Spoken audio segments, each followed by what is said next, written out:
শুরু করে দিছি পরম করুণাময় আল্লাহর নামে। আওয়ামী লীগ যে তার এমনভাবে পতন হবে এটা মানতেই পারছে না। তাদের মাথা এখন আওলা ঝাওলা হয়ে গেছে। তারা কোথা থেকে কি করবে, কোথায় যাবে, কি বলবে কিছুই বুঝতেছে না। টানা 15 বছরের এই শাসন, এই ক্ষমতা, এই রাজত্ব, এই বাহাদুরি সব এক ঝটকায় শেষ। তারা এটা কোনোভাবেই কিছুতে মানতে পারছে না যে কেমনে হলো, কিভাবে হলো। এটা ক্ষমতার থেকে আমরা পড়ে গেলাম, দেশ থেকে ভেগে গেলাম, আমাদের নেত্রী চলে গেল, আমাদের নেত্রী পালিয়ে গেল, আমরাও পালাতক, আমাদের কর্মীদের বিপদের মুখে দেখে আমরা চলে আসলাম। কোনো কিছুই তারা চিন্তা করতে পারছে না। শুধু আড়ালে থেকে, পলাতক থেকে, দেশের বিভিন্ন জায়গার থেকে, বিদেশের বিভিন্ন জায়গার থেকে তারা ফোনে কথা বলতেছেন, তারা ইন্ডিয়ার বিভিন্ন সোশ্যাল মিডিয়ার সাথে কথা বলতেছেন, তারা বাংলাদেশে কারোর সাথে কথা বলতে সাহস পাচ্ছেন না, ভয় পাচ্ছেন। কারণ তাদের সেই মুখ নেই, তাদের তো লজ্জাই নেই, তো মুখ থাকবে কি করে। তারা এই দেশের বিরুদ্ধে এখন ষড়যন্ত্র করতেছেন।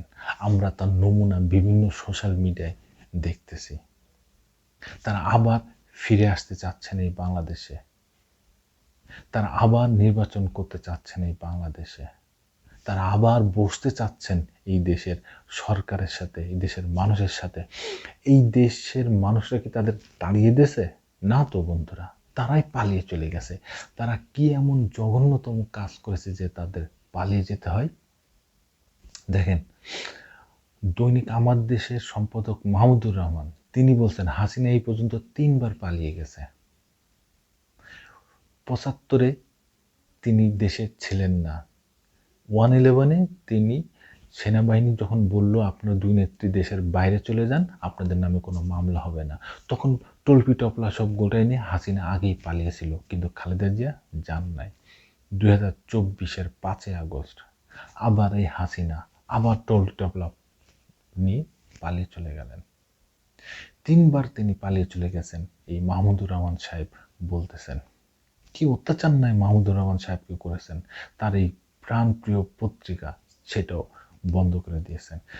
খালেদা জিয়া, দেশনেত্রী বেগম খালেদা, তিনি কিন্তু যান নাই।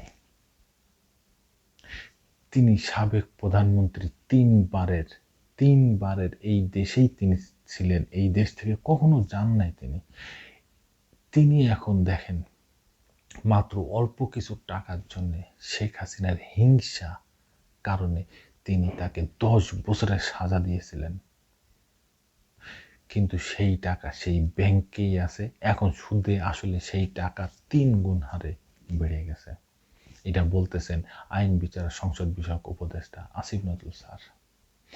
এখন শেখ খালেদা জিয়া এই বাংলাদেশের নয়নের মণি, মধ্যমণি হয়ে এই বাংলাদেশে আছেন। সম্প্রতি তিনি তার চিকিৎসার জন্য লন্ডন গেছেন। সেখানেই লন্ডন হসপিটালে তার চিকিৎসা হবে। সেই হসপিটালে ব্রিটিশ রাজপরিবারের সদস্যরা, বিশ্বের সব ভিভিআইপিরা, রাষ্ট্রপতি, প্রধানমন্ত্রী, আমির, শেখ যা যা আছে সবাই ওই হসপিটালেই চিকিৎসা নেন। সেখান থেকে তিনি উমরা করতে যাবেন সৌদির থেকে তারপরে তিনি দেশে ফিরবেন। আর এই হাসিনা আজকে কোথায়? তিনি পলাতক। এই দেশ তার বাবা স্বাধীন করেছে, এই দেশ তার বাপের, এই কথা তিনি প্রতিনিয়ত বলে গেছেন। তিনি তার বাবাকে প্রতিনিয়ত অপমান করেছেন। তিনি তার বাবাকে বেচেই তিনি প্রধানমন্ত্রী হয়েছেন, তিনি তার বাবার কোটায় প্রধানমন্ত্রী হয়েছেন। তিনি নিজের যোগ্যতায় হতে পারেননি। কি তার যোগ্যতা? কি